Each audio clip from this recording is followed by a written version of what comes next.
Today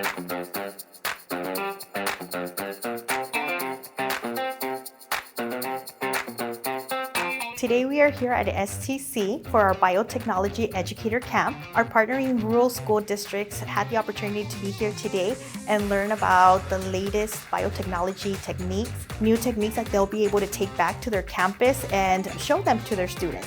So our teachers today are going to walk away with their own kit that they've been using throughout the workshop. So it's very exciting that our teachers are being able to take exactly what they learned here. They'll be able to apply it the very next day that they're back into the classroom. Today we want to thank our partners at Region 1 Education Service Center.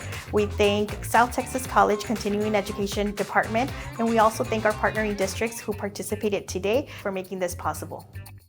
I feel very fortunate to have been chosen to participate in this event, which is teaching us a lot of things, hands-on activities, which we can then show the students. They will benefit greatly from what we're learning today. Actually have them, grab DNA, actually have them break up DNA, actually look at a DNA fingerprint. Doing that is what is going to stick with them. And for some of them, that'll be the spark that ignites their belief or their wanting to learn more, which will make our students good candidates for any science-based career.